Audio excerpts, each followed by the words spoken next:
get the sound effects up a little bit so we can hear things sneaking up on us. Yeah, that'll be helpful. Okay. I love like I've been reading like FAQs for games I've been playing, and it'll mention like little ambient noises that act as cues for bosses or whatever. And I'm like, I think everything is being mixed lower, or my hearing is going, because I'm just like I don't know about that cue that you're talking about, FAQ writer. OP, I do not know about the tiny noise this boss is making. What am I supposed to be hearing here? Wait. And we can eke out more poise here. Ooh, those are cool looking gloves. The sorcerer's gloves, yeah, those are kind of neat.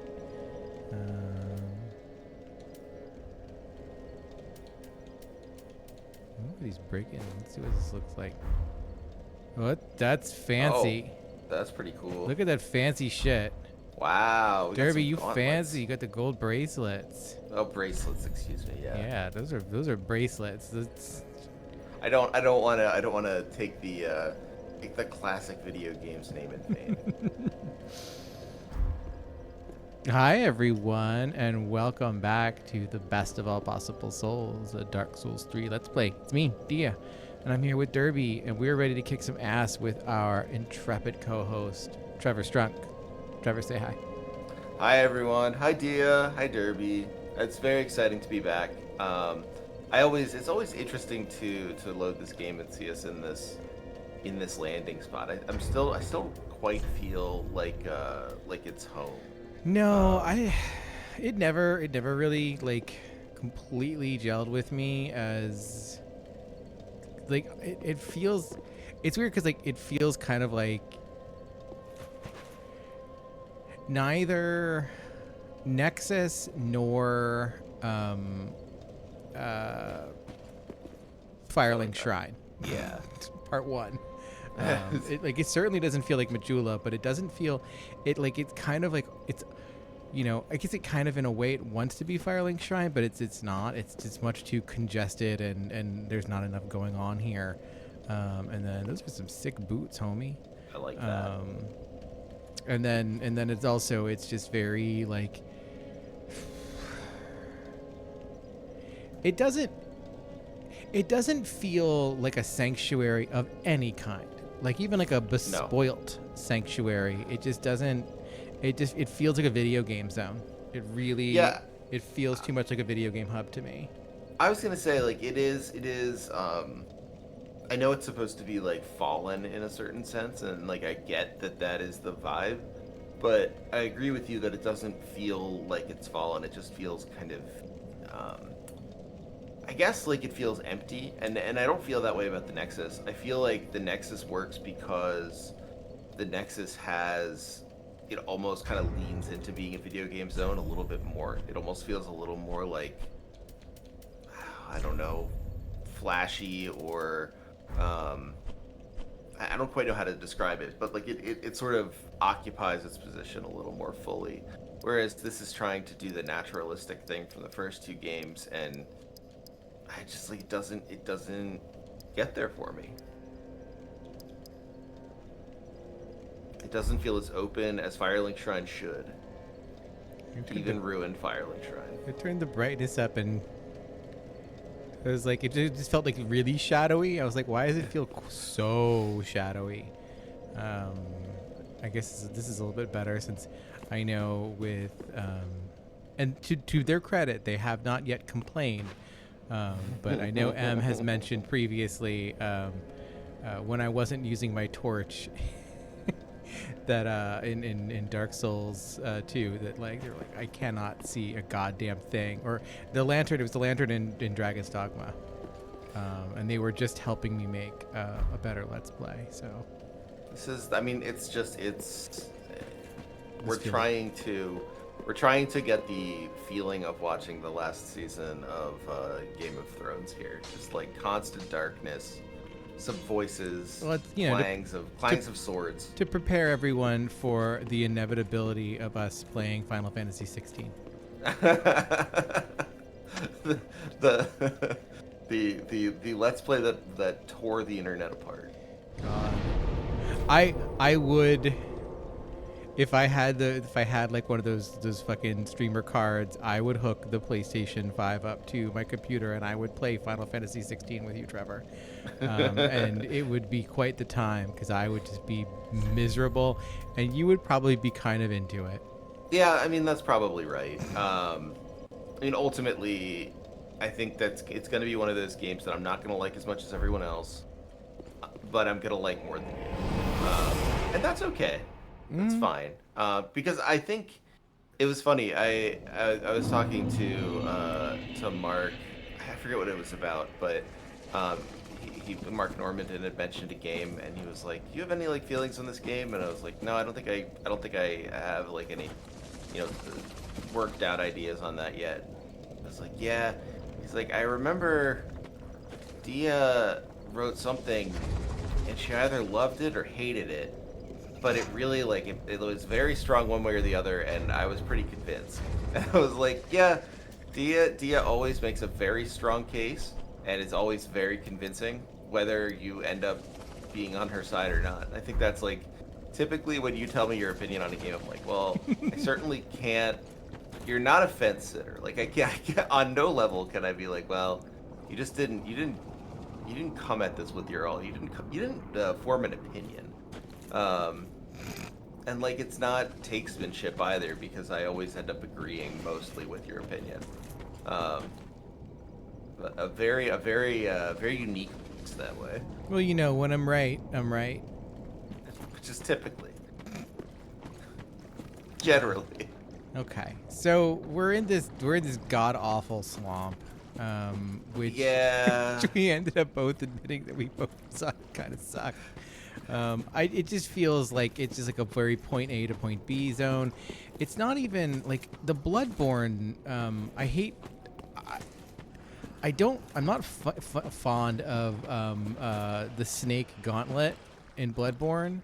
Mm-hmm. But that at least feels like something.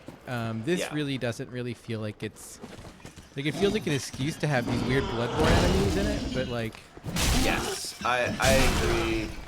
Especially because like they're clearly set pieces and they're clearly also like, oh, that's the crucifixion guy. We're in the Crucifixion Woods and he's crucified. It feels a little on the nose, kind of like what you'd see in like Shinobi 3 or something.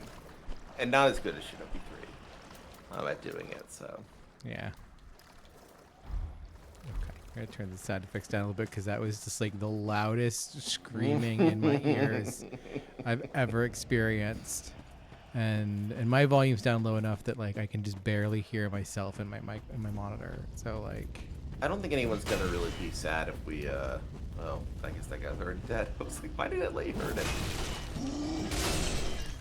I don't think anyone's gonna really miss out on the. Oh, he dropped an ember. Wow. Yeah, I'll take that shit. Yeah, that's pretty nice. Yeah, we don't really get any answers. Like, there's part of me that wants to grind the shit out of the enemies in this zone, and like then we can get their drops, and then like we'll read them, and maybe we'll learn something about what is going on here. But I also at the same time just don't feel like there's anything that we would glean from them. Well, maybe hold on. I can square the circle a little bit. I will look up Crucifixion Woods on Fextra. Oh yeah, go do that. Go look those things up, and then we can read. The Road of Sacrifices. And meanwhile, I'll just kill dudes. Perfect. Okay. Well, we haven't seen the boss yet, so we don't have to worry about that. Let's see. Enemies. Okay, so there's the Black Knight, of course. The Black Knight. Let's see. Okay, so there's trivia. But they're not particularly interesting. Okay, so ultimately the Black Knights are just the Black Knights, as always. Yeah. There are Corvians, which are those guys with like the long arms. Yeah. Because the Road of Sacrifices, this is actually the second half of the Road of Sacrifices, which is the Crucifixion Woods or whatever. Mm-hmm. So we're like the Corvians, they have that kind of first half, and then here, they don't. The Corvians aren't interested in this swamp area with like ruins. Swamp ruins is not Not their a thing. vibe that the Corvians care about, apparently. Now the Corvians' weapons say dagger of the unwanted, those guided by heretical storytellers. So we have sort of Yeah. uh, those fun little heretic elements, which I think is good. And we have the great sight, so we know all about that. Let's see if I can do any better with the location here. If Extra Life is being a little bit rude. Oh, okay. So it considers this all part of the Road of Sacrifice. So the Corvians are there. Let's see who else is there. The Lycanthrope Hunters. Those are those guys with the big pikes.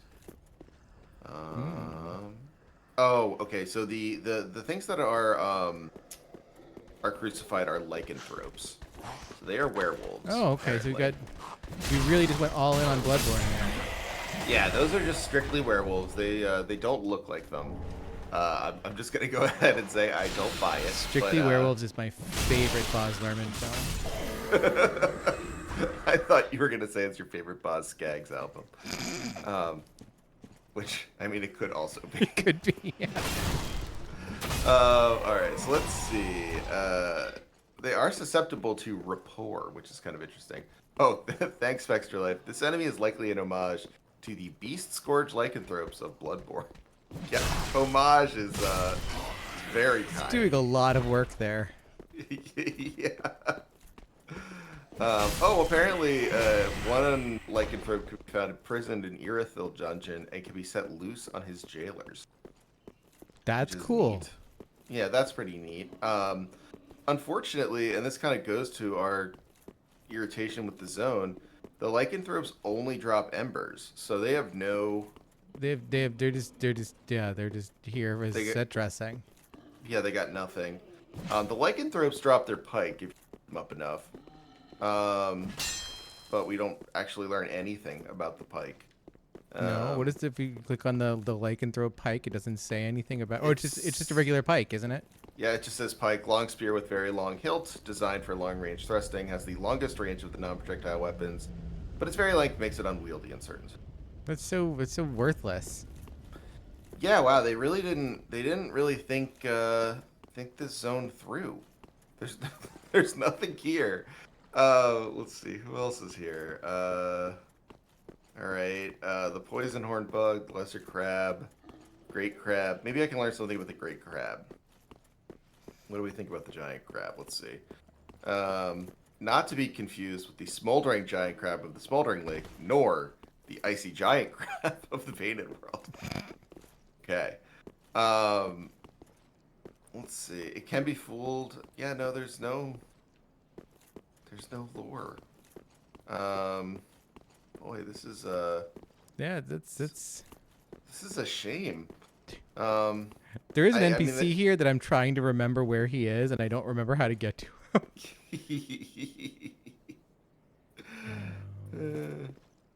There'll be some evangelists. Oh, okay. I guess those the people who he said look like the corrupt officials from Demon Souls are called evangelists. That's just what they're commonly called because of their armor set. Well, those are the ones that we saw back in the undead or the undead township or whatever. They'll show up after we beat the boss. Oh, interesting. I have never come back here, I don't think, to beat the boss, so that's probably why I didn't realize they would show up here. Did we get any of their sets? Their flavor text isn't all that interesting, but it's kind of interesting. I think we got one, a piece, but I don't think we got. Yeah, it sounds familiar. It's robe of an evangelist sent from the cathedral. These teachers, all women, came to enlighten inhabitants of the undead settlement and sent carriers on the path of sacrifice. So we sort of have the way that our friend gets on his way. So that is the thing. Is this is the road of sacrifices. So it got its name from people who were sent on it to be sacrificed, and we are going to find that out. Maybe not this episode, maybe the next one, but we'll find out more about that anon. It's up there. I have to get up there, and I don't remember how to fucking get up there. God damn it. I have no. It's literally every fucking time I play this game. And so there's a sorcerer trainer up there, and he'll actually talk to us, I think, because we have just enough intelligence. Okay. But like even when I played like a pure mage build through this game, I could never like remember how to get up to him. And like it's fucking annoying. Wait, is it over this way? Is this that? There we go. Okay. The staircase that isn't quite broken enough. Yeah. All right, where is this dickweed? Dickweed. Oh, there he is. There's a right? dickweed. Yeah, he's at his little desk. Let's see if he'll even talk to us. He might actually not talk to us. An Elder Scrolls game at this desk. Yeah. Well, this is unexpected. I don't often have visitors. I have the voice volume up What very do you loud, want? apparently. This is my study that you've happened upon. If you haven't any business, I've reading to get back to. Okay, hold on. First things first. We're done with this asshole. Wait, no. He really loudly is chastising you for interrupting his studies. Well, this is unexpected. I don't often have visitors. We're gonna go like one higher, maybe. I will say I feel a little vindicated learning that they put zero thought into this zone. Yeah. Well, this is unexpected. I Not don't that anyone, often have like, visitors. Pushed us on it, but What do you want? It's weird because it's This also... is my study that you've happened upon.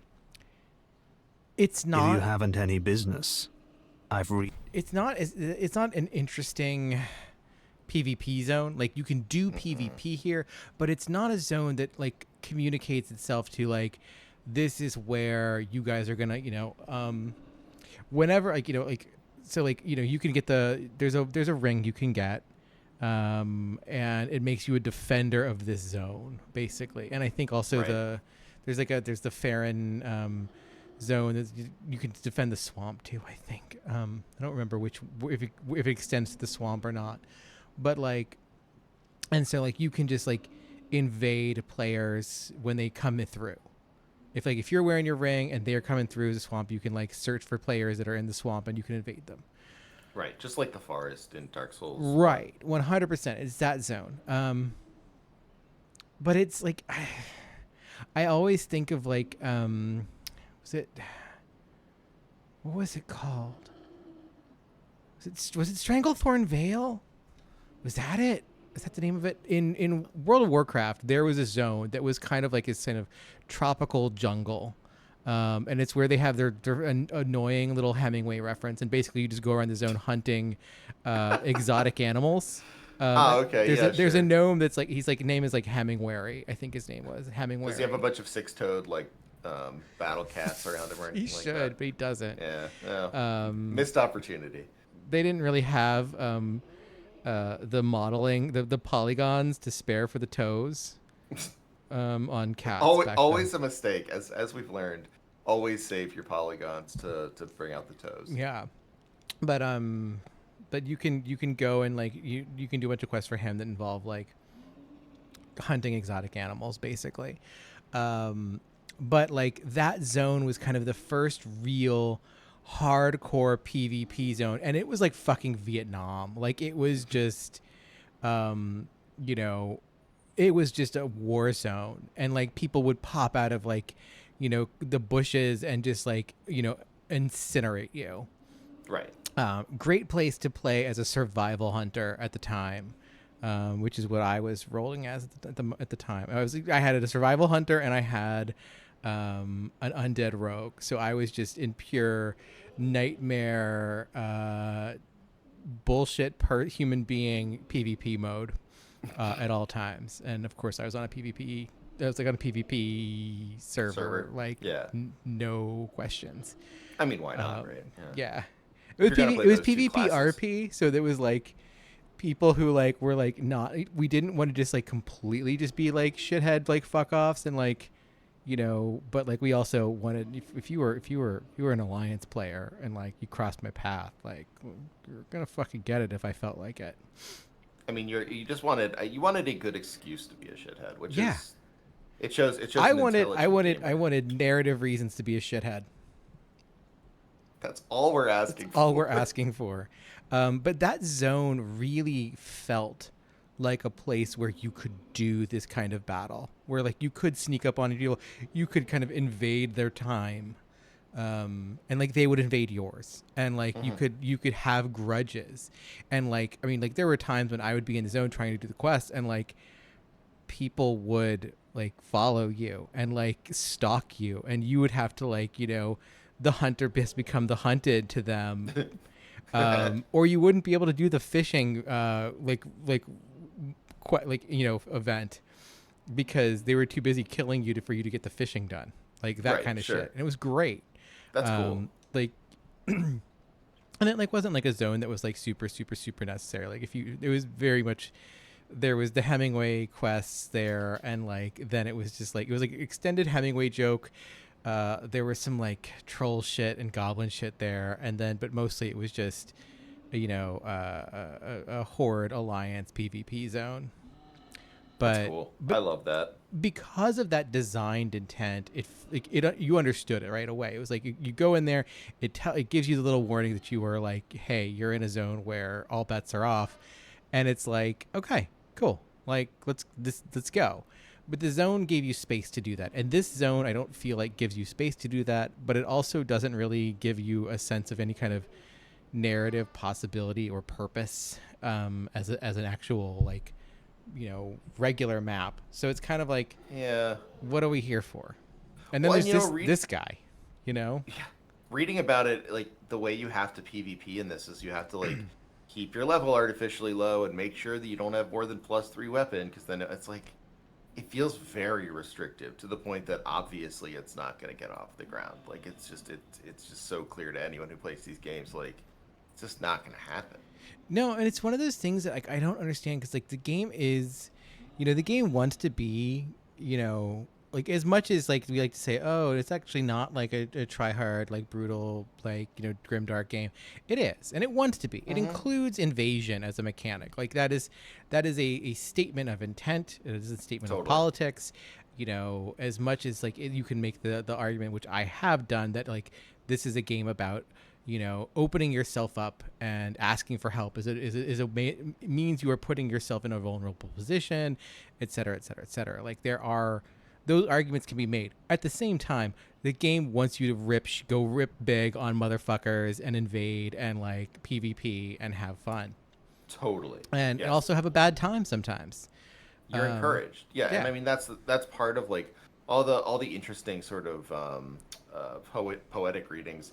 You have to have the kind of like garbage people readings as well in order to make them work. Yeah. Like you can't possibly have the, oh, you know, it's helping people or the idea of you know, my own sort of like idea of like it's the teaching of failure. Like you can't really do that unless actually it's like, yeah, you know, there are some people here who absolutely want you to fail. Like that's the point of the game to them.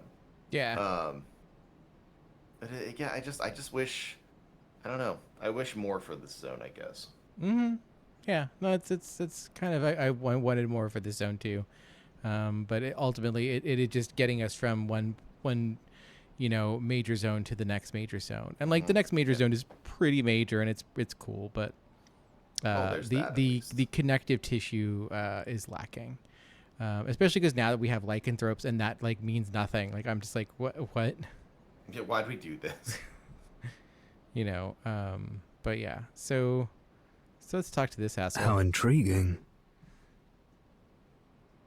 Very well. Indeed, I am a sorcerer, with plenty to share. However, what champion demands service without recompense? That's not sharing, you cunt. Clearly, you're not that sort of woman. So you will make me a promise that in exchange for my teaching, you will bring me knowledge in the form of scrolls detailing sorcery's secrets. Well, Can you assure me of this? So yeah, he wants scrolls. Very well. You're no that's fool. a fair recompense. I take it you understand the weight of a promise. I am Orbeck, of Vinheim, unkindled one. I shall teach you sorceries. We will learn together. It shall be like our very own school. Cool. Oh. He's gone. Yeah. Wonder where he went to. He goes to Firelink. Yeah, I figured out. But I didn't think he went there quite so readily. That was very surprising. I don't know why he left all his skills for us to destroy. Because that was fun. Playing with Havoc objects is what this generation of video games was all about. I do appreciate the knowledge that the best thing we can do with this particular set piece is make every single scroll an object and make them all like bounce around. They're right. It's extremely fun. So that was this. We can go down here and we can pick up this item. Nice. Blue bug palette. Now that's a clue. Because this temporarily boosts magic damage absorption.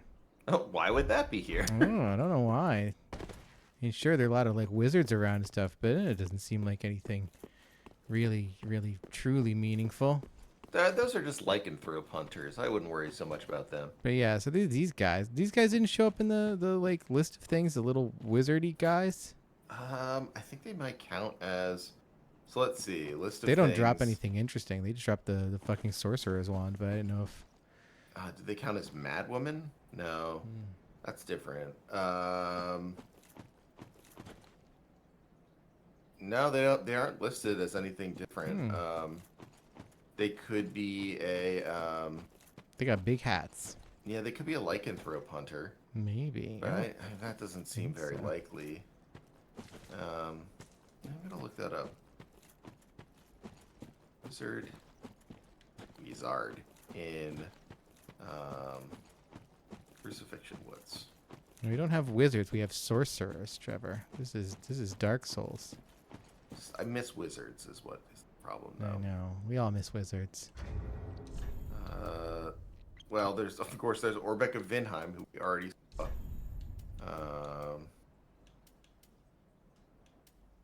Yeah, they don't. There's nothing about them. That's really weird. Extra life and no one else cares about these little sorcerers. They're just yeah. What a weird thing. Yeah, just a deeply odd mistake. Yeah. Well, so there's a boss zone coming up. Yeah, and I've seen the boss's name a million times and have thus far succeeded in not saying it. So I'm very excited about that. That's very funny. I'm on my game. I haven't said it out loud to the audience. Let's restore our ember. We got that free one from that lycanthrope, so Yeah. why not? I wonder, is there anything up here? Is there anyone around? Let's leave a message. Oh wait, no, it's our. We just leave messages now. Let's see. Be wary of, because we know that there's a tough enemy up ahead, but let's see. Be wary of sorcerer. There we go. And then let's see what kind of. We'll use a toast. There we go. I would toast if I told someone to be wary of a sorcerer. That's a nice toast, actually. That's a good. If you are struggling to come up with a toast for a party, try be wary of sorcerer. Now, I remember this boss fight, and I think I still hate it. One of the questions was, is it optional? So I don't think it's going to be an enjoyable one. It's just annoying. Like we're it's one of these things where like they disappear and they teleport and they pop up and they make they're the thing is like they're cool. Like the stage looks very cool, I gotta say. But also, damn, like can do some damage to them. I'm still already at like They're half health. getting really hurt by our attacks. Yeah, I like the way my game is just stuttering all of a sudden. Got too awesome.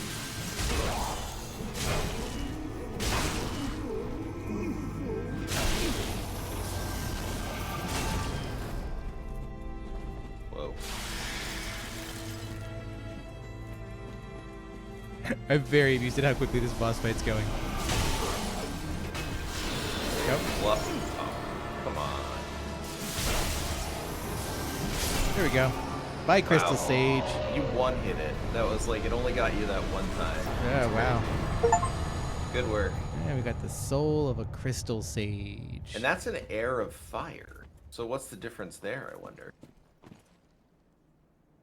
Yeah, I don't know. It's a good question.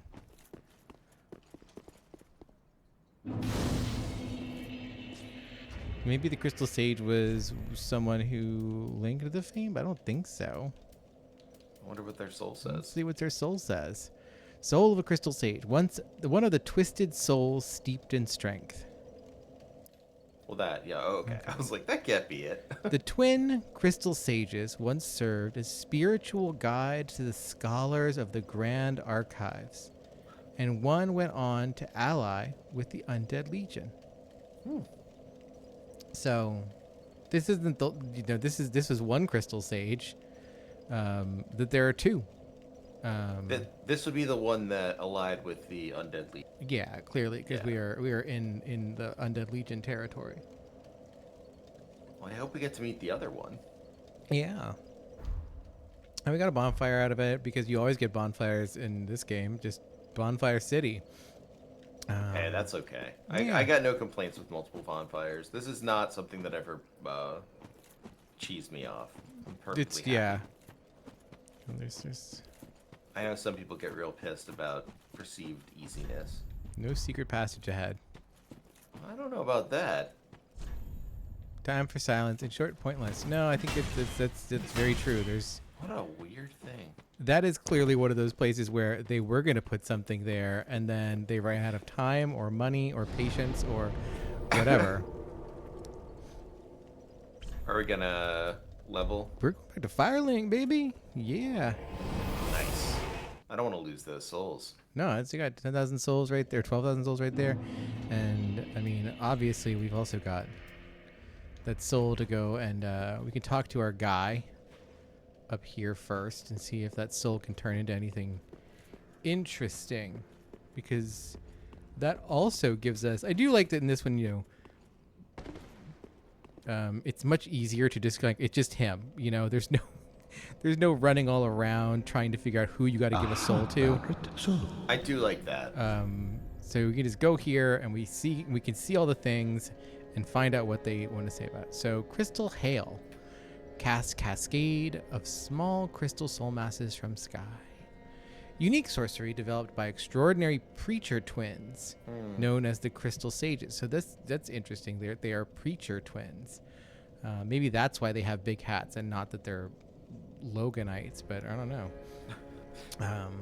Cast a cascade of small crystal soul masses from above.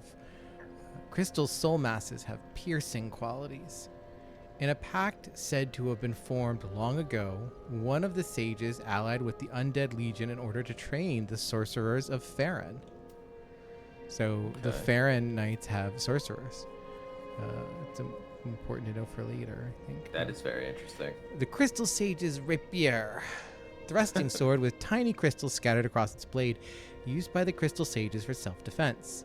The crystals boost the magic damage inflicted by the sword and the item discovery of its wielder, fruits of the lifetime of research constructed by sages. It's like a kind of a mediocre rapier, but like the item discovery boost it's actually not bad. Yeah, that's kind of nice. Like I had this on my caster character just for the item discovery boost, and because like it's fine, but like you don't get there's no bonus to critical damage. So like if you get a rapier? Yeah. Oh, that's annoying. Yeah, so it's like kind of like it's one of those rapiers. You get a bonus to item discovery, but that's it. Yeah, not meant as a mean weapon. And it scales off magic. Like, it's not nothing, but it is not my God, was it the Baldur's side sword that I enchanted? I made enchanted. That was that was sick. That does My sound great. magic Baldur's side swag sword for the backstabs that keyed off my like intelligence stat. It was good shit. In Dark Souls. Now that's good. That's synergy, right there. Yeah, that was a good time. So yeah, nothing terribly interesting about the Crystal Sages. We don't really get much. We get more later, I'll say. Yeah, I did see someone was wondering about if most ridiculous question online, but the most gamer question: if the Crystal Sages are male or female. And apparently, the speculation is that they are fraternal twins. Just good, wasn't he? As the one we fought is looks to be a bald man, but Huh. I mean, who knows? It's a stupid question, but it is interesting to think that they're not identical. It is, yeah. Okay, we can't. We need. Oh, that's right. We need 6 Titanite Proceed, be shots. careful. It's brutal. Oh, you know what? First of all, we're gonna eat this fucker. Yeah, I think that makes a lot of sense. Okay, that gives us 15,000.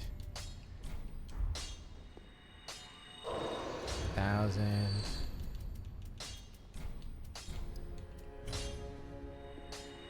Oh, by the way, I did find out what those enemies are called going up. They are called Sage Devouts. Sage Defense. Yeah, they are members of Farron. Ah, They are members of Farron? Really? Yeah, they're Undead Legion. They use the Farron Dart, which is described as a variation of the Soul Arrow developed by sorcerers of the Undead Legion of Farron. Fire a Soul Dart. Well known among the Farron sorceries, it is learned far and wide due to its use of... And they drop the Crystal Gem and a Sorcerer's Staff. Interesting. Okay. Did we read the Heretic Staff? Sorcery is a logical academic discipline. Oh, yeah, we read this one. We don't care about that. We don't care about the Storyteller stuff because we read that one too. The storytellers are wretched beings with no place to go. Their bodies and souls, even their stars, are all tainted through and through. It's interesting because did they escape the painted world? I wonder, or what? It's a really good question. I'm honestly not sure. And then what of, Ornifex, who is the only other, Corvid person that we know. Yeah. And a storyteller in a way. He's a forger, a blacksmith. So it's interesting that that's the only, I think that's the only crow person in Dark Souls 2. I don't think there's any other ones. I can't think of any. No. And then Painted World is the only other place we see them. Here we see them outside of the Painted World. We'll have to see. Yeah, and I'm looking up some weaponsmith Ornifex stuff for us. Let's see if we missed anything. I wonder. Probably not.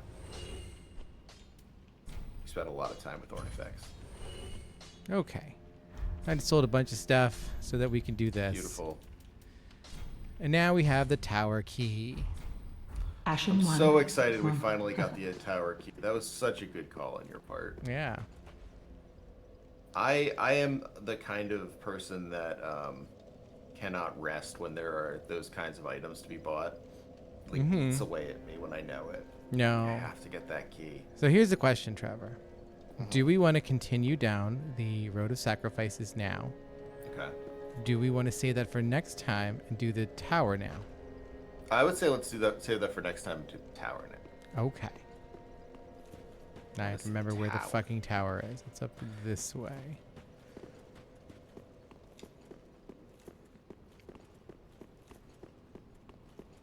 I feel like we've learned a lot about the road of sacrifices today.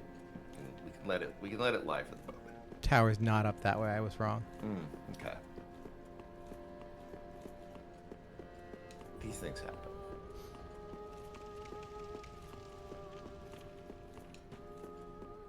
Here we go. I saw the fog door and was like, "Is that the tower?" And then I remembered that's just loading. Here's this homie. Ooh, oh, our friend. Oh, you dropped a seed of a giant tree. Oh, What's that about? that's really interesting. Make enemies react to invaders. The giant trees were also known as watcher trees, and their seeds unmask invaders. When used effectively, these seeds will help counter dark spirits. Mm-hmm. I like that there's seeds that have like the weird little giant faces. I also like the implication that we're so far away from the giants that those trees are just considered kind of like interesting looking trees and not petrified giants. Yeah. That's Well, it's also cool. interesting because like the tree is growing just out of the giant, Yes. you know. So there's that whole thing. But here we go. Here's a tower. Ooh, I can't wait to see what's in here. Yeah, we're gonna actually, you know, we might need a torch in here. It's kind of dark. All right, let's go walking up this here tower. You ever, these kinds of towers, climbing them when you, if you and the audience or Dia, but I know that you have, if you visited places like this in like Europe or whatever, are it's uniquely like exhausting. These towers, I find. Yeah, no, I hate it. The view is always neat, but the process is horrible. no. There's something about the constricted nature of them that makes it feel so much more exhausting than if you were just like walking up an equivalent staircase or something. Yes, absolutely. I always am like way out of breath when I get to the top. That's a neat view. So there's the castle. I like that. Now, is that the castle we were already at, or is that a different castle? No, that is we were at the base of the castle. I guess it's Okay, Lothric. okay. Yeah, Right. we are still working on making our way Yes. to Lothric. I was thinking of the rooftops, but yeah, I guess that is still Oh, the yeah. lower elements Yeah. of Lothric. Yeah. Yeah, and then here's this. I do like this because so we go over here, and we've got this just big, you know, ridiculous gothic Castlevania ass castle, right? Mm-hmm. Yeah. And then we come through this tunnel, and like, this is so old. This old bell tower. Mm-hmm. Does this look familiar? No, I can't imagine where this. Can't would come imagine a from. bell tower that this like, you know, vaguely Bell Romanesque tower. bell tower. And there's a house by it. No, I don't like. I could jump onto the roof from there. I don't think so. There was no place where I spent a million years fighting a single boss. But so this is interesting because the inside of the bell tower is Oh, there's a secret down there. yeah. That's There's cool. all kinds of secrets down there. This is like one of the places where I wish you could like throw your torch. I wish you could have multiple torches and just like chuck them, you know, so that That'd they be would cool. land on spots and show you That where would be things cool. were. Like the like those like glow sticks for cavers. or whatever. Yeah. It's so funny. Like I remember like those like always just as like, you know, shit you fuck with as a kid, like at like Halloween and like at parties and like and then like, you know, you come to find out no, this is a real thing that real people have real uses for, and they're like they're people who are much cooler than you doing things like exploring caves that are like, you know, underwater. But I put it in my mouth and my teeth glowed. That's way cooler than trying to discover what's in a cave that is like the circumference of my body. God, just like the number of times like breaking them open and dumping them on each other and just being like, woo, we have no idea what's in this. It's causing a chemical reaction, but sure, let's put it on our skin and run One around. broke open in my daughter's mouth one time, and like the reaction to how bad it tasted. No, Just wanted fuck to that go one up. death in. This zone like always kind of fucks me up here. Or this thing, the act of having to go down. Mhm. Because you Yeah. have to go up and then you have to go down, and the going down That elevator doesn't work yet. no and it doesn't work. it actually doesn't. It doesn't. It doesn't get you to the things that we want to get, which are the things that are on the side of. Sure. The walls.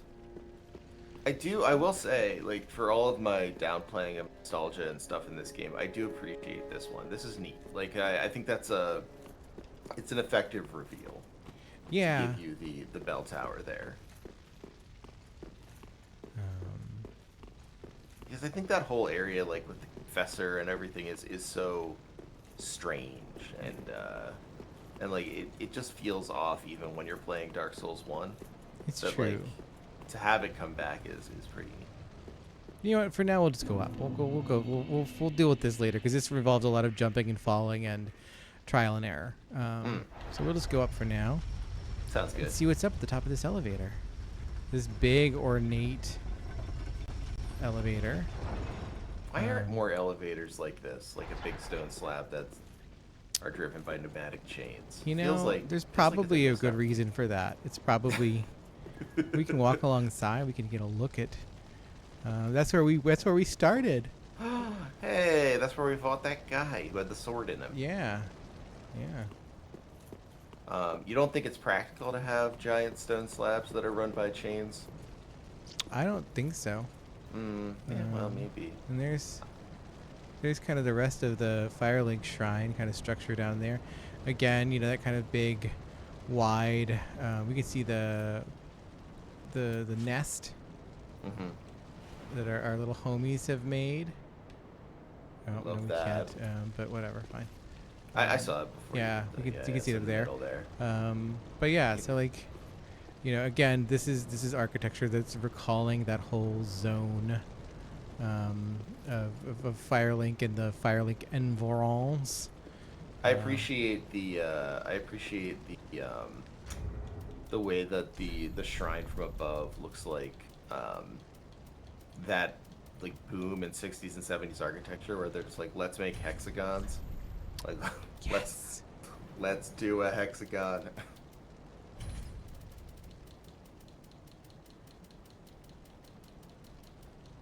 My cafeteria in college was a hexagon.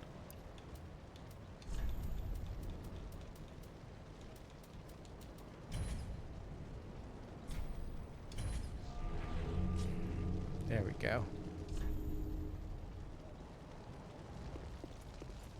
Ooh, almost ran right off the edge. You know, a hexagon's a good shape. It's, you know, we like to call them pavilions. If it's if it's you know, if it's a gon of some kind, then it's a pavilion.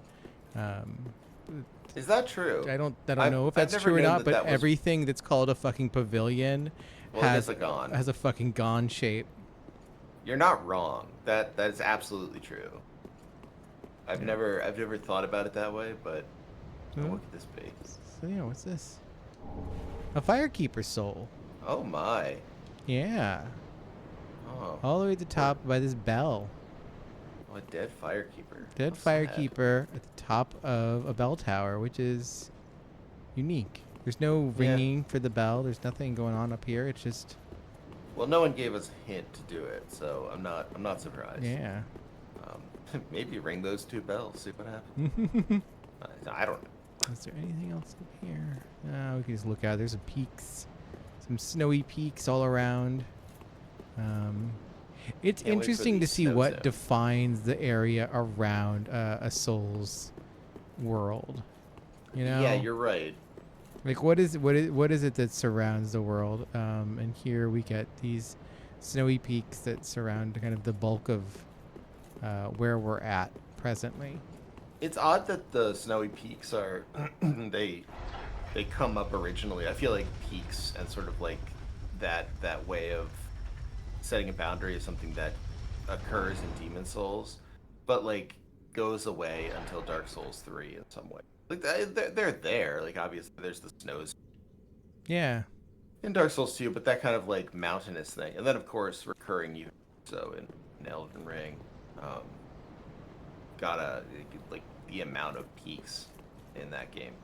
But yeah, it's just interesting that those came up later. Like what happened that made them go back to the peaks? Huh. What if you make that go up and then get off? Yeah. Is there any? No. Nope. Well, I thought. I mean, I guess you can try and jump onto the roof there. I don't think that's going to. Over here? Yeah, we can Yeah, jump on the winning roof. strategy. Oh, it is. It is. Oh, it is a winning strategy. Oh, okay. Yeah. All right. We just go bonk, and then we go bonk, and then we can kick this ladder down.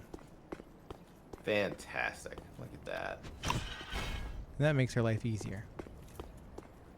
Now I don't have to do the We tree love when trick our lives are anymore. easier. But, It doesn't get us our side treats. well, it gets us treats in short order. There's this guy up here. We still haven't killed him properly. No, we've not. The fun thing is, like, from up here, we can just snipe him. Like, I have definitely dealt with him up here by just sniping him before, and it's funny. Let's try killing him for real. Well, I think we're going to try and. Oh, son of a bitch! We did not succeed. He got me. Dang. Dang. Look at that. Extremely strong. Yeah, he got that Uchigatana. Welcome home, Ashen One. Speak thine heart's desire. She tripped there. We got a Firekeeper soul. We can give it to her. Should we read about it first? We should. Farewell. And actually, I need to look something up, but I don't want to say it because I'd spoil it for people who don't know. So, let's see.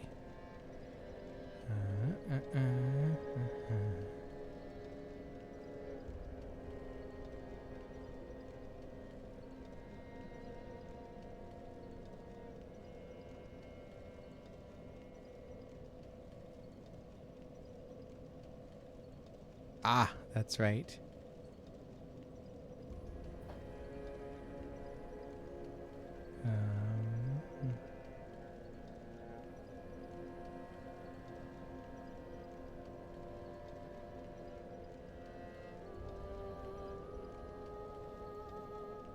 Okay, yeah. There's an NPC that we'll be meeting later that sometimes, in some circumstances, shows up in the tower. But we have not. Okay. I couldn't remember what the trigger for him was. Oh wait, you were supposed to read the song. Oh yeah, that's right. That's interesting. Okay, I can't wait. I love an NPC at all times. I'm always happy to see it. So you don't actually remember, do you, Trevor? Or do you not? I don't know if I know. Yeah. So okay. Well, it'll be fun. Soul of a Firekeeper who is said to have returned from the abyss. This Firekeeper preserves the bonfire and serves its champion. She is said to have soothed and accepted the dark sigil, which has tainted her soul, and yet her soul will one day embed itself in the bosom of another Firekeeper. Huh. So, Firekeeper preserves the bonfire and serves as champion. She is said to have soothed and accepted the dark sigil. That's what we have. I was gonna say that's similar to Yeah. what we have on our back. We got that shit going on. Soothed and accepted it. So that means that she take on. Does that make her heretical? So this is the dark sigil, a black gaping hole in the flesh that resembles the brand of an undead. The brand of the undead being the dark sign. Right. The darkness of humanity seeps from this bottomless, pitch black hole, the gap filled by the accumulation of the curse. The dark sigil will never heal, but there is a tale told of a Firekeeper who returned from the abyss and brought great comfort to a bearer of the curse. I mean, sounds familiar. Well, so whenever we have bearer of the curse, we're referring to Dark Souls 2. Yes, yes. We seek and we seek and we lust. Yeah. Yes. So who was the firekeeper who returned from the abyss and brought great comfort to the bearer of the curse? We know that what's her face, the Emerald Herald, is a Milfanita, right? Like she's one of the shards of Manus, who returns from the abyss. She was so born. Understand. So it's interesting to say returning from the abyss, because really it was more like you were kind of born of the abyss, but it doesn't seem true. Like I don't connect. Like logically, I can't imagine that the soul is the Emerald Herald's soul, but I suppose it could be. Yeah, no, it's interesting that that's really cool. Yeah, there's very weird. You have to accept weird things in order to accept this being the soul of the Emerald Herald. Yes. You got to do like a lot of weird. The soothing and accepting of the dark sigil doesn't seem like what the Emerald Herald does at the end of the game. No. So it's Welcome complicated. home, I shall speak that. Like that. But we can give the Firekeeper's soul to this Firekeeper and let's see what she says. Ashen One, this is much like what lies within me. Then let it find its own place within my bosom. She will understand. We are both Firekeepers after all. And so now the Firekeeper is able to heal the Dark Sigil. And so now you can pay a bunch of money to get... Forgive me, sister. May the flames guide thy way. So, Did you do that 5 times, huh? no, this one you just have to do it the once. She'll just do it in one go. Do you lose the levels? No, you just lose the dark sign or the dark sigil. Farewell, Ashne the So it is a thing that one can do. You can heal the dark sigil. I'm glad Derby has the choice. That Yeah. It feels a lot less like a burden when the choice is there. Mm-hmm. All right, now time to do some jumping. I can't wait. We love a jumping puzzle. We do. We love it. It's interesting because like this is sometime around Bloodborne, Miyazaki got really invested in like sarcophaguses and caskets. Yes.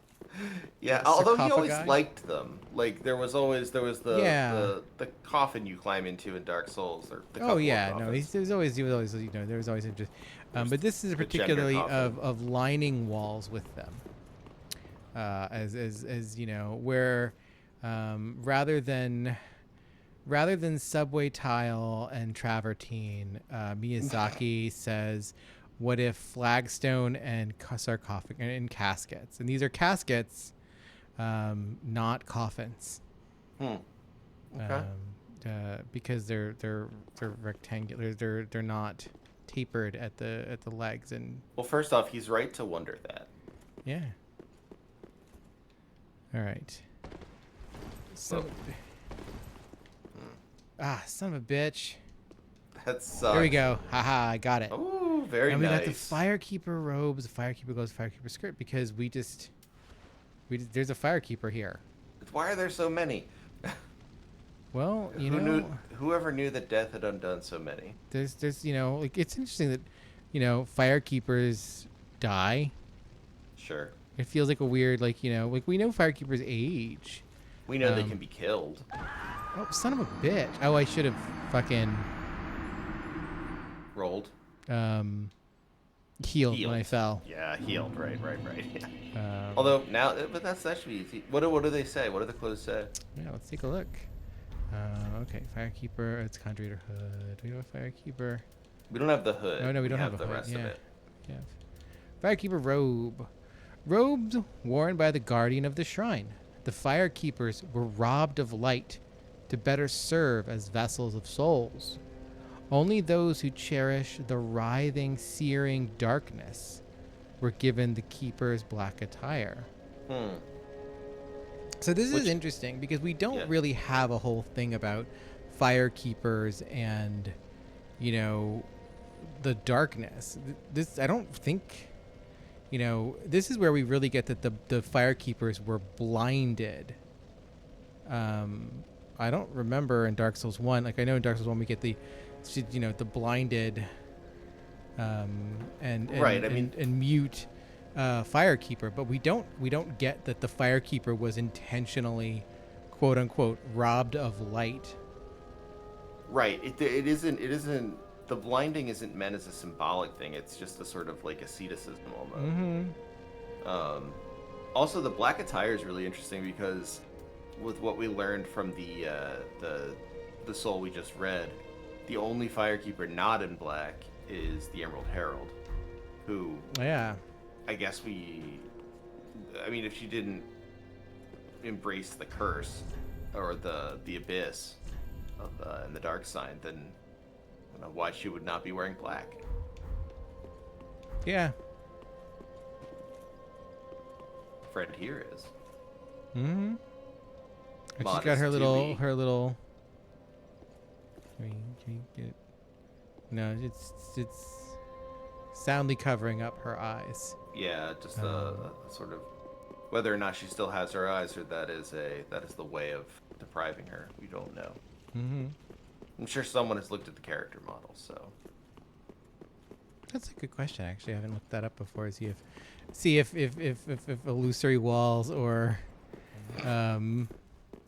Zuli has gone on that dive of removing the mask from the firekeeper.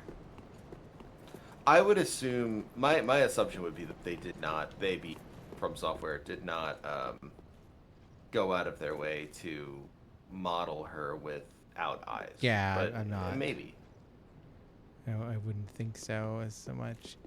I think is that all on that side that we can possibly pick up? Yeah, I think so. On the walls, yeah.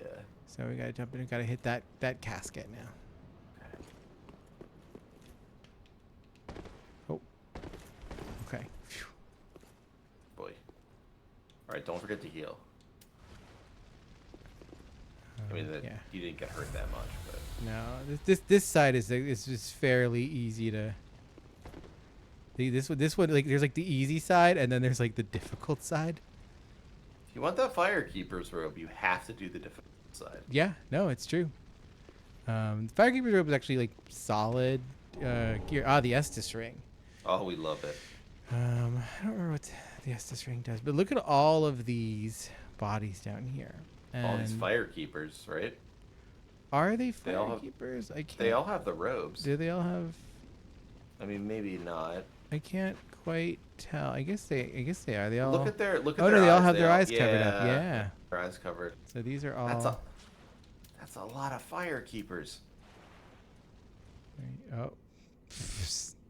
Well, I guess that makes Fuck sense. you, You Miyazaki. can't really hard to hold a torch while you hold your. It's a real Doom 3 problem. Yeah.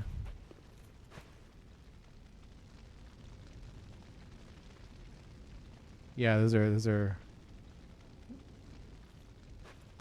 But that looks like their eyes have been like covered in wax. Yeah, it definitely has that. That's quality. that's not the Firekeeper mask. That's. I mean, it could be what it looks like when it rots along with their body, but I mean, the fact that it's still there and nothing else besides. Yeah, almost like a growth. That's not. Yeah, that's something very different. It could be that the Firekeepers, the way that the Firekeepers' eyes are removed is by like burning or scarification, but I can't imagine that would stay during death. So I don't have a good explanation for that. That's troubling. It's also interesting that they all have their mouths open. None of them really are at peace. This one's got its arms folded. They have their arms folded across like their waists, but none of their faces seem. No, that's like what's her face? This is Miyazaki's weird wanting to blind women with wax kink from Demon Souls. Oh shit! I forgot. Yeah, he's just down here. He's still here.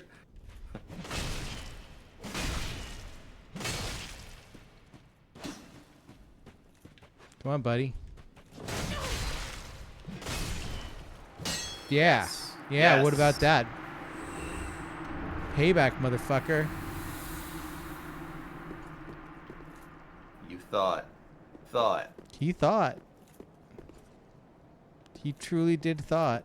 Okay, and then we made it through there, and so that's that.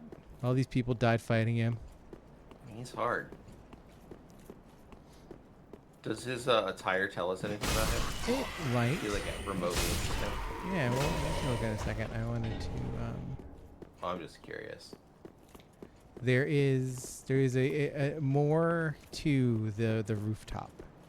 I was gonna check that first before. I will say, I always do love a home zone as places that you can continue to explore. I think that is nice. Yeah, no, I like the thing I like is too is that like, especially with the tower, is that it opens up. You know, it's like okay, you can't just completely unlock all of the weirdness that's happening at Firelink Shrine right away. Right. I wish there was more. I don't feel like Firelink is properly explored in that way or made into very much of a mystery that way. I mean, not to give praise to the unspoken problem, but I do feel like Elden Ring actually does a good job of that with the round table area. Like I feel like there are places opening up and keep coming in as the game goes on there, which like credit to team on that one, because it's a cool feeling to have like more stuff open as you get there. Oh, that would have been nice in Dark Souls too. Right. Where was that a few months ago? Yeah, so we can hop back down here. Is that it? Is that all? That's the only thing worth the damn up here. Damn. Yeah, that's the only thing worth the damn up here. And I could have just. Oh wait, no, that's right. Yeah, I have to. But. Hey. Now that we're over here. Let's see if we have anything to drop off with those little weirdos. Yeah, I was gonna say, do we have any petrified somethings or? We might. We very well might. I love our weird friends. Yeah. You. Me, pickled pea. Me, bumperum. I do like their little nest and how parts of it have fallen down here, but they're still up there. You can actually talk to them up there too. Oh, really? Yeah, they're still not. They don't appear. We never. I mean, I'm see glad them. in a certain way. Mm-hmm.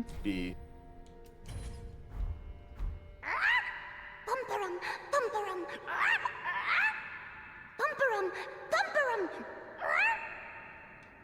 What you got?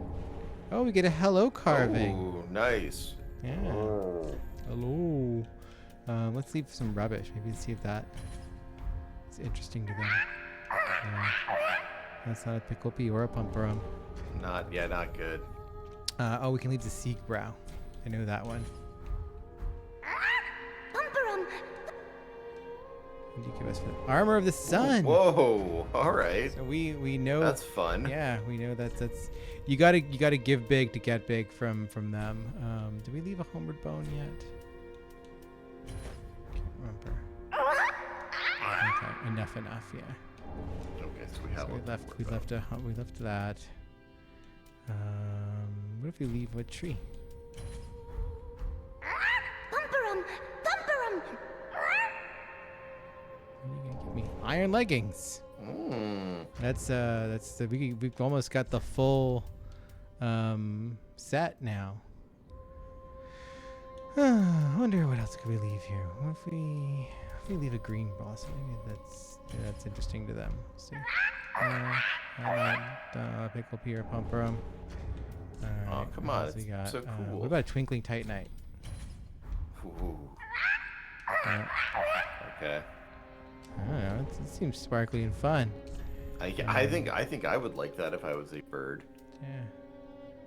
What a Titanite scale. Yeah. They don't want weapon enhancement Yeah. materials. I think they like the Titanite slab though, or something. Okay, yeah, Like, fair enough. they're just like they're just They're little just greedy greedy. pieces of shit. I love them. They're so Yeah, cool. they're good. Oh, I believe a shriving stone.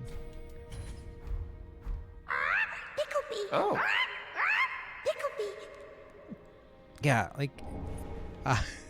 yes. Okay, let's see.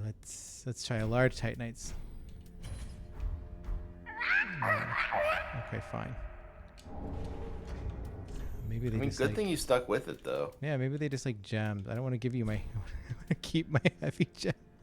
That's reasonable. Okay, fine. Hey, you think they'd like the fire gem? It's all red and shiny. It's just That would- red I mean, and that's an shiny and obvious warm, one. like what a white branch. They build nests. No, Yeah. Okay, fine. just trying to be nice here. I know, right? Or just. Well, I guess that's probably all we have that they might be interested in for now. Did you leave a separation crystal? I'm not leaving them my separation crystal. I need No, not those. that one. I'm sorry, 5. Oh, I the- misread. Oh, Cracked ooh, red eye orb. Oh, I yeah. don't want that. That's mean. That's hateful. Well, That's yeah, violence. but it's shiny. It's violence. That's not no pickle pea. Oh. 3 deaths.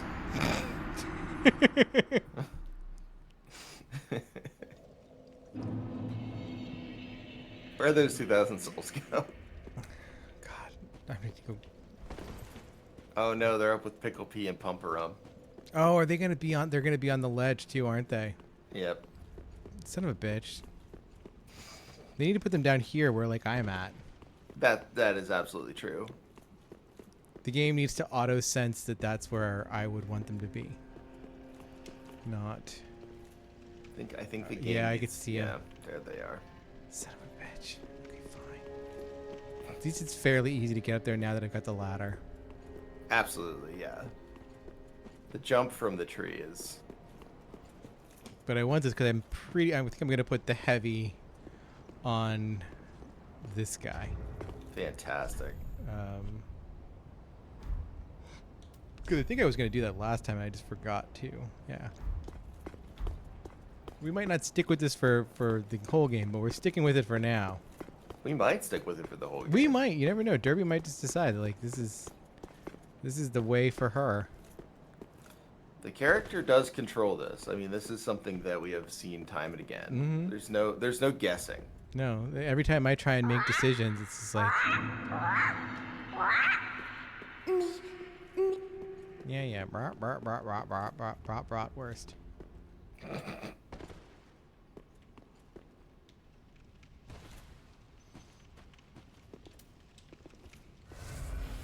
Okay.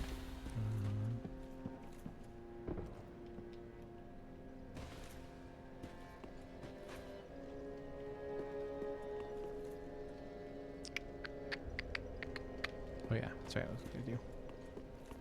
Go talk to. Oh, actually, we have some things. I thought we had some things that we picked up.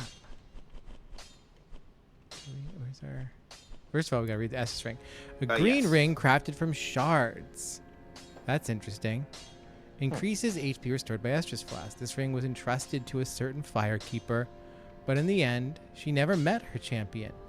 And the ensuing tragic farce became a favorite tale of the masses. Oh, that's rough. That's so rough. Man. Oh, what is this? This is okay. A ring given to Farron's undead legion by one of the Preacher twins, known more commonly as the Crystal Sages. Shortened spellcasting time. The sorcerers of Farron's Abyss Watchers were known to be lonesome warriors who would only rely upon more pragmatic spells. So they're not part of the academy. They're not interested in. No, they're only interested in like magic that you can use to like benefit themselves. Move a rock around, Yeah. kill a small rabbit for food. God. That's what I understand practical spells to be.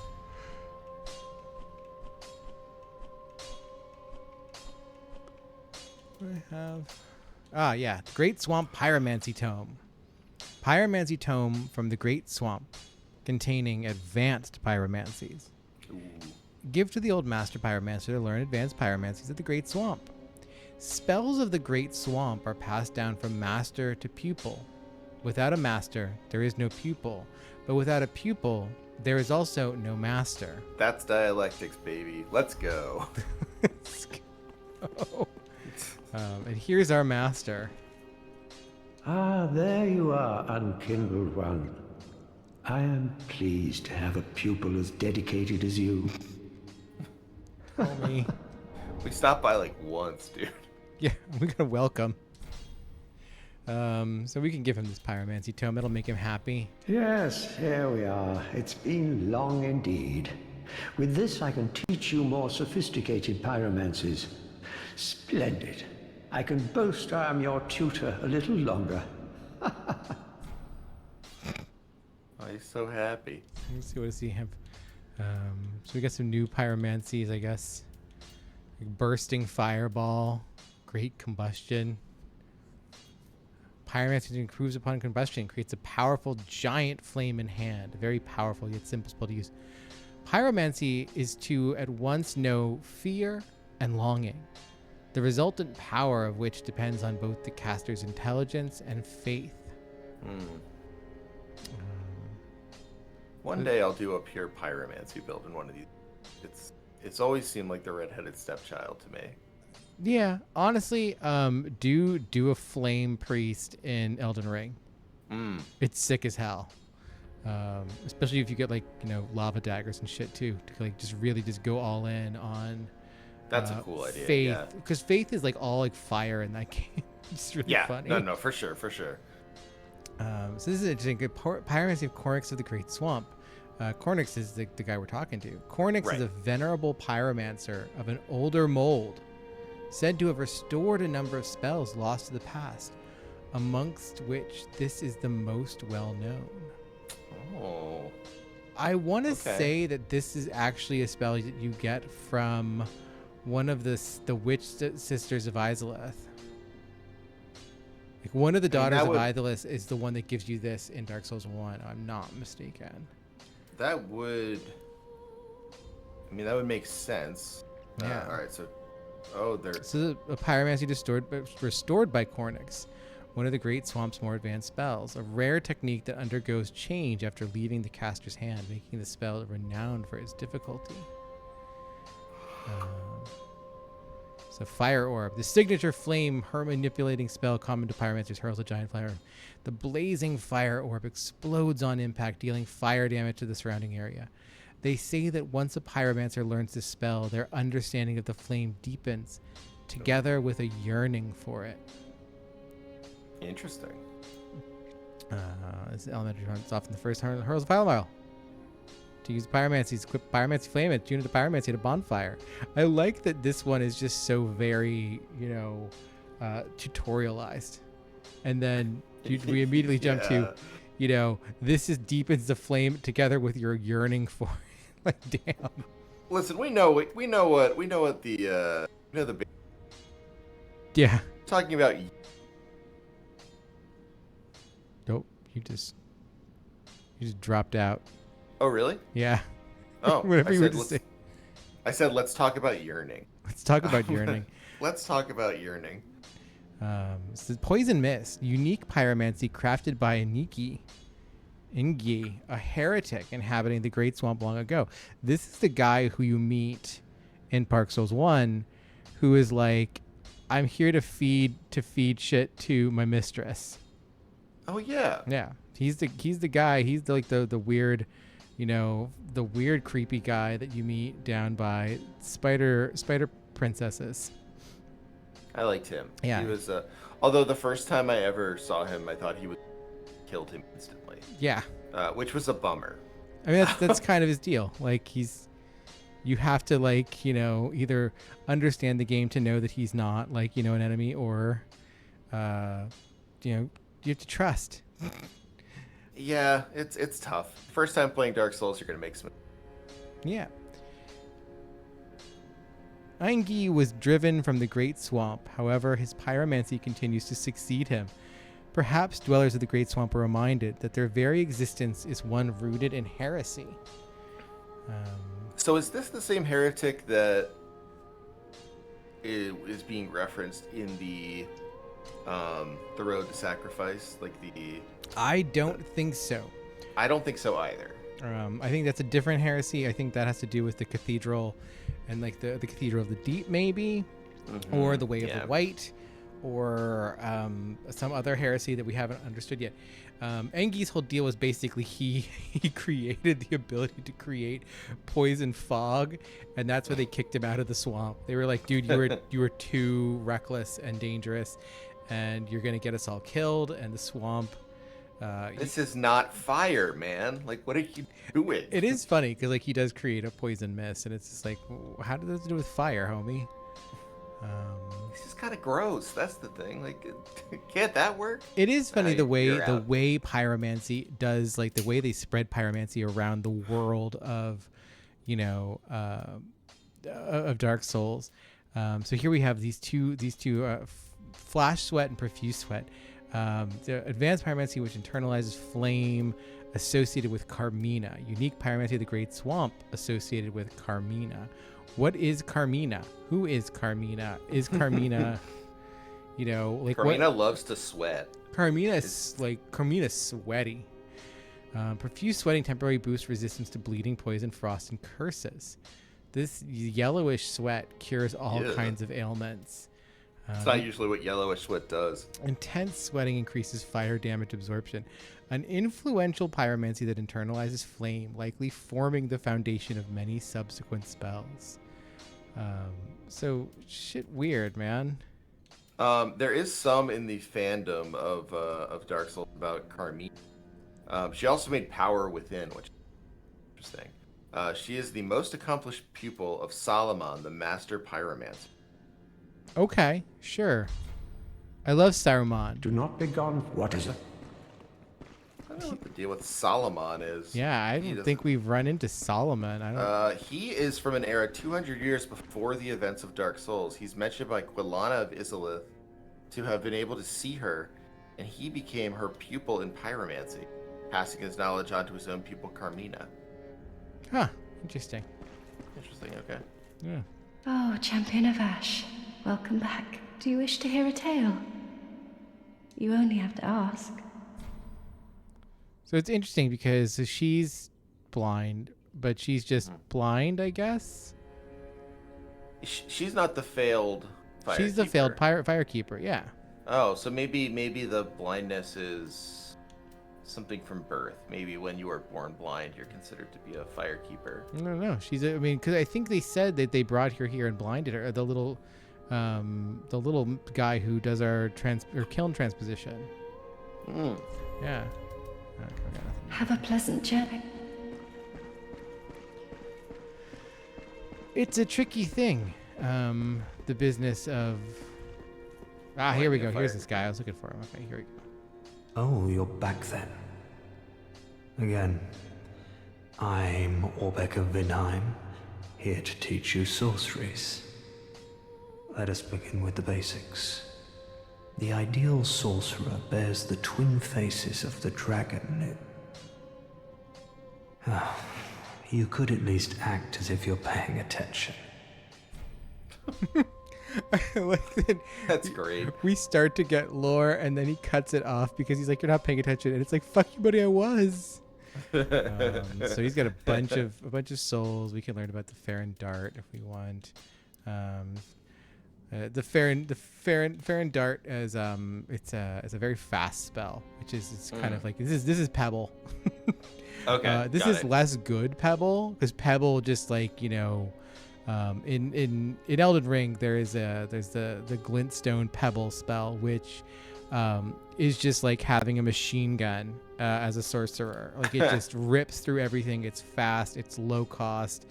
You can like.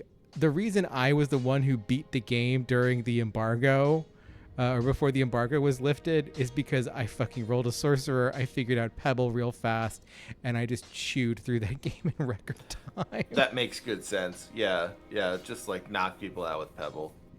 But this is not as good as Pebble, but it's still pretty good. This is not bad in PvP, I remember. Fire Soldo, well known with Farron sorceries. It is learned far and wide due to its ease of use. Spook is a cool spell.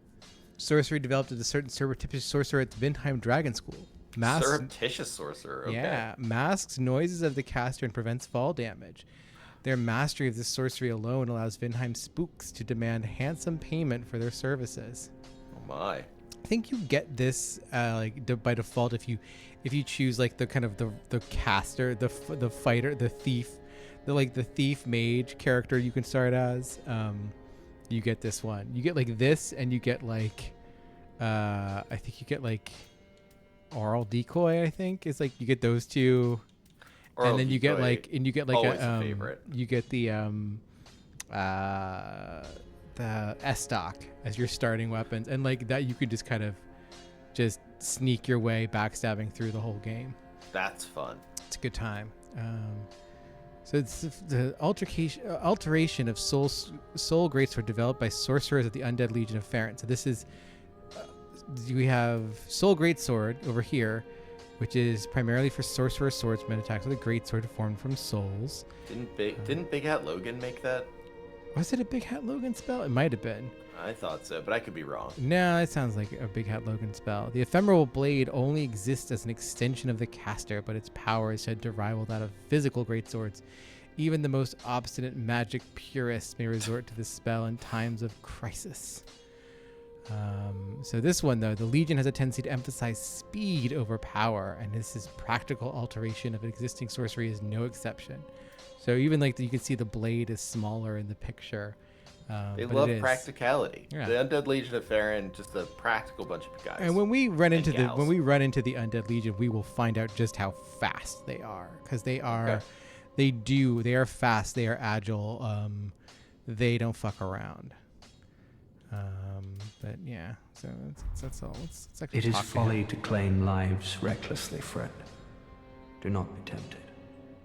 No matter the victim's stature, every killing has a consequence. Even as I bloodied my hands, I never realized this simple truth. There I was, the very definition of a fool. I don't mean to seem overbearing, but have you forgotten? In exchange for my sorceries, you are to bring me knowledge in the form of scrolls detailing the secrets of sorcery. I hope you're not one to break a promise. I don't mean to say in the I hope. So I like the idea that, like, you know, he's like, yeah, I did a lot of killing and kind of fucked me up. And really all he wants is to hoard scrolls. And he wants us to get him scrolls, which involves us doing a lot of killing, which he, you know, is either unwilling or unable to do anymore. He got himself out of the game by killing 2 people. Yeah. I think if you talk to the lady who replaced our friend, or who, she also will have something to say. I forget. He might have something to say now too. Oh, hello, you're back, and in one piece. Let's see, do you got anything else new? No, nothing new. Thief mask, night helm. I guess some of this is new, the night helmet and stuff like that. Ah, the Pontiff Knight shield. Shield of Pontiff Knights, frigid spirits that linger at Irithyll. We haven't been to Irithyll yet. Blue gray shield shrouded in thinly cold air is bright and brittle. Knight armor. So that's just the armor that you can get with the knight set. Pontiff curved sword. Curved sword wielded by Pontiff Knights, frigid spirits that linger in Irithyll. The large blade appears to be eaten away by insects, making it lightweight but also brittle. Yeah, you can see the kind of the holes chewed in it. That's interesting. Yeah, it's grody. My blessing. He's got a bunch of embers and nothing. You can keep the ring as. Okay. Goodbye. Oh, this place. Yeah. I know you're bored. All right, let's go talk to our homegirl over here and see if she has. Speak thy desire, honorable Lord of Hollows. Can we see? I think it's interesting. She's got this like weird mane of like white hair that's like a part of the mask itself, like the helmet she Yes. wears. Yeah, it doesn't seem like it would be possible to her actual Oh, hair. good Hollow. I'm afraid I must say, Orbeck of Vinheim is a cause of much consternation. Oh. He proclaimeth himself Lord of Hollows. If left alone, he may one day imperil thy rule. Fall to this matter yearly, else we are unraveled. Decisiveness is the mark of a true monarch. Orbeck of Vinheim, if left alone, fall Orbeck of till we Vinheim meet is again. much consternation. Oh no. Oh, you know what's funny? The ring gave you fat roll? Yeah. That's very funny. Which ring are you going to unequip? Probably the blue tear stone. That one's not. I was gonna suggest that's not. That's not as crucial. Like I like getting more. I like getting bonus souls, and I like my bonus Estus juice. And you're never gonna like the stamina is Yeah. required.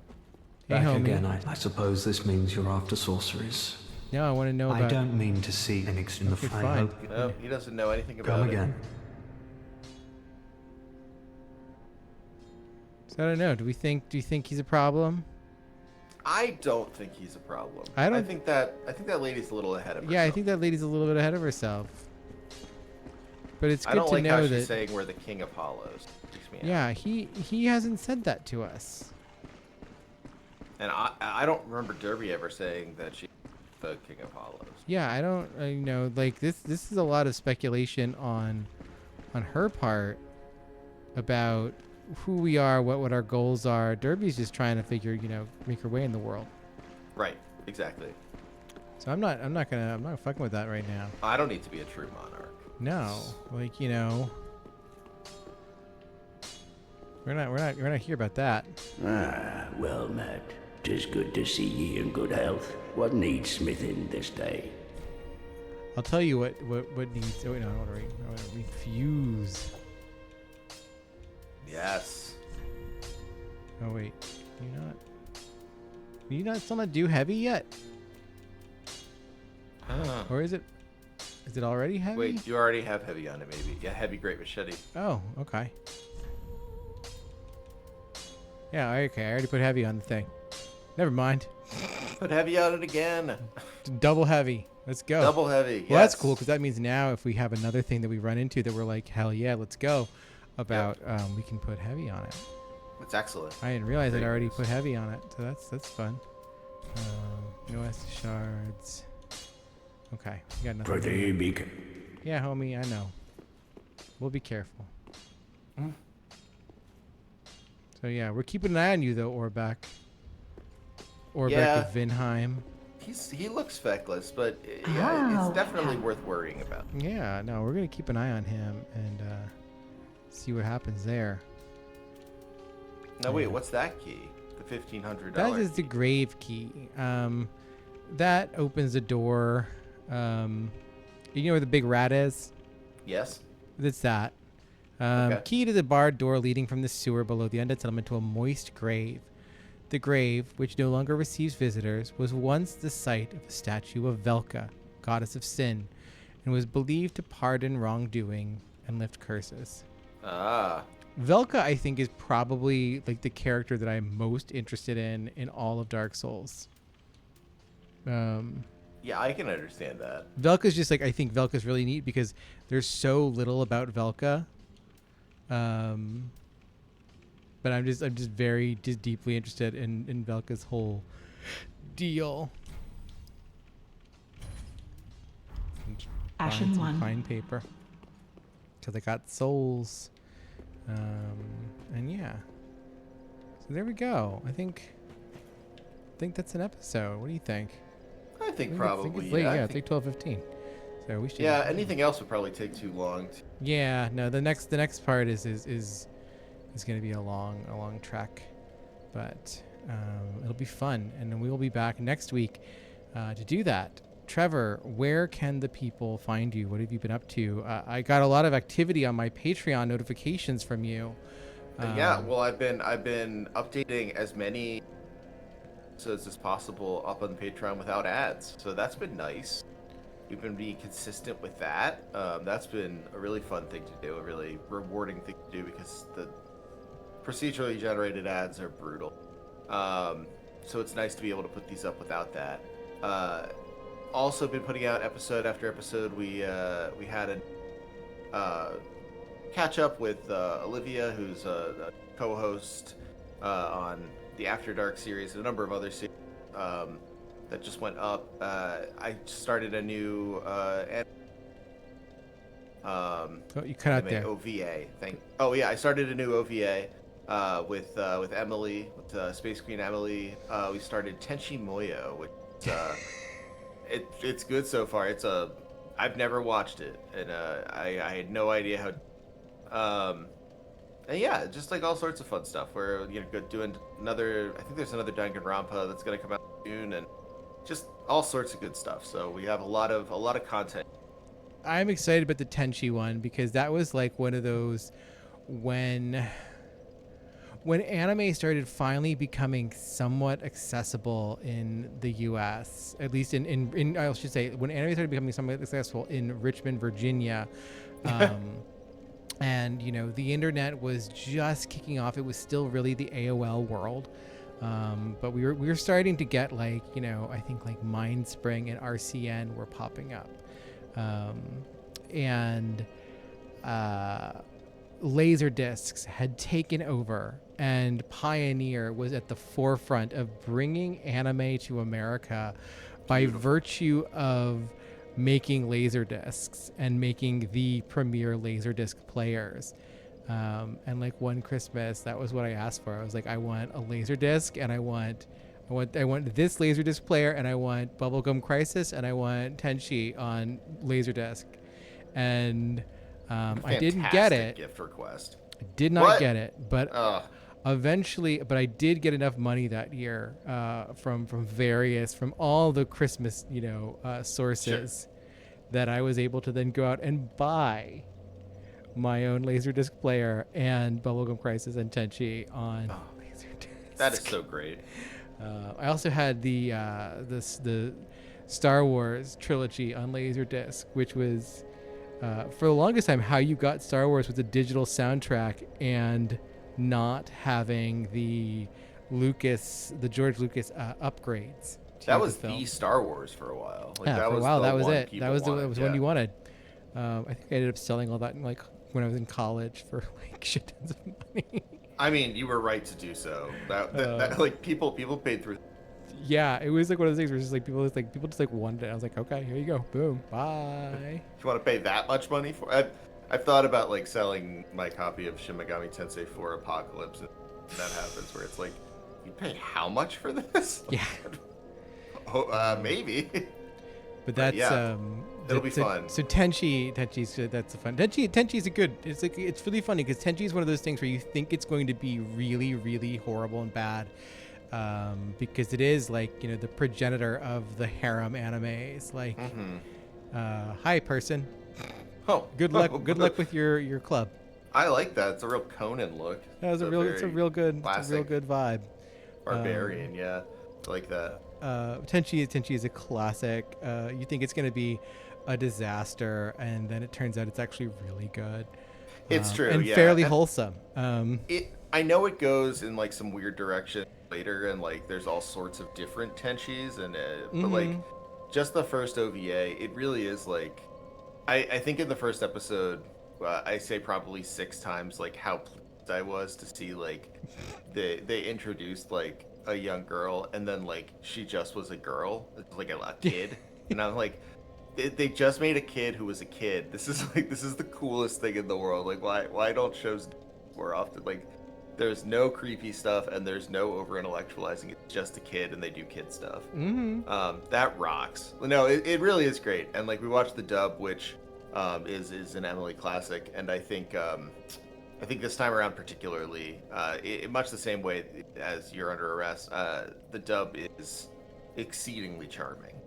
Tenshi's dub voice is fantastic. If I remember, like, I think that's the one where they've just used like Star Wars sound effects. Yes. Like, yeah. Absolutely. Like, Absolutely they do. Yeah. Just completely I thought stolen that Star Wars sound effects. I was That's like, great. no, I must have missed it. It can't possibly. I'm glad I was wrong. I'm glad it is. Okay. That's great. No, it's really funny. Like, it's just straight up stealing the lightsaber sound effects and shit. You're allowed to do that in those days. So, and Yeah. I my firm belief at this point is before anyone knew how much money this stuff was going to make and how much money IP was going to be worth, people just didn't care enough to bother with it. Which is why you get like Spider. Yeah, Lucas knew. But he also wasn't keeping track of fucking like what Pioneer was producing. Exactly. Yeah, and that's the other thing. Like, who knows if Marvel really didn't care, or if they just didn't know that Spider-Man was in Shinobi 2 or Ninja. Shinobi? Yeah, it was Shinobi. Shinobi. Too. Yeah. Who can say? But yeah. So that's No Cartridge is the podcast, and the Patreon is patreon.com/nocartridge. And all sorts of other things are coming down the pike. We're just we're working, figuring our schedule out, kind of getting our groove back, and getting into it. And like for real, just links are down in the description. So click on them. Go sub to No Cartridge. Please do. You can find me at De Lucina basically everywhere. You're already on the YouTube, so you know how to get there. So hit subscribe on that so you don't miss any videos. But if you mosey on over to Patreon, you can subscribe, and for just $1 a month, you can get access to the Adventure Gamers Clubhouse. This month we are wrapping up the first three, or the third of the Monkey Island trilogy with Curse of Monkey Island, and that'll be out sometime in the next week. We've also got at the $5 tier, you can get the adventures of Vesper Hesperides, the worst man in Cyrodiil. Currently we're going through Oblivion, but we'll see where that goes.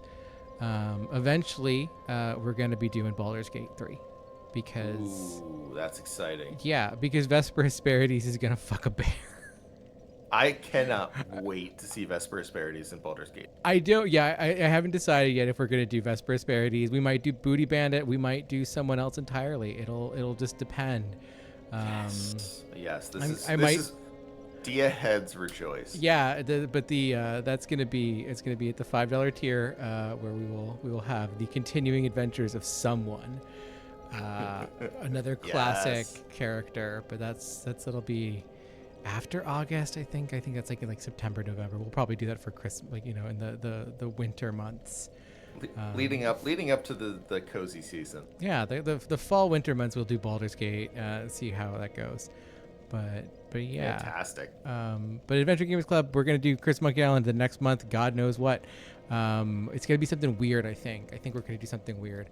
And this week we will absolutely be returning to Gabriel Knight 2. We had to take a break last week, but. More Gabriel Always Knight good to take a break from with Gabriel DNM, because we need to know about because we're gonna pick up with Grace, I think, in the next one, and maybe Gabriel will go on his romantic hunting lodge quest with the German sex club and his new Bavarian Baron boyfriend. Oh my! Yeah, like it'll be fun. Wow. So yeah, go again, off, Gabe. Links in the description.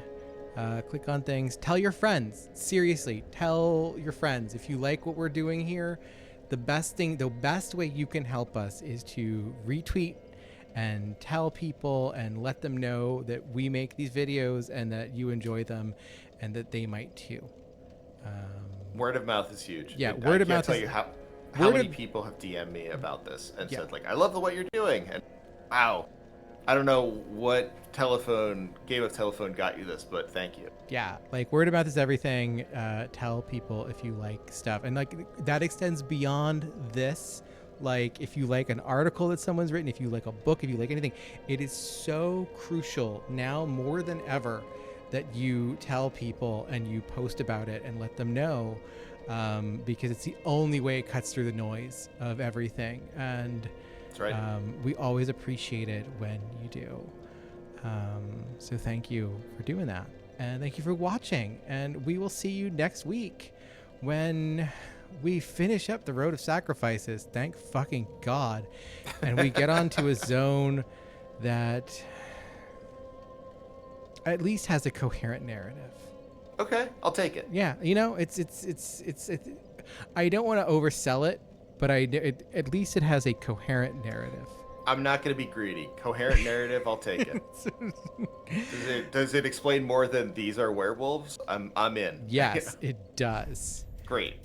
All right, everyone. So thank you, and remember, till next time, all is for the best in this, the best of all possible souls. Bye. Bye.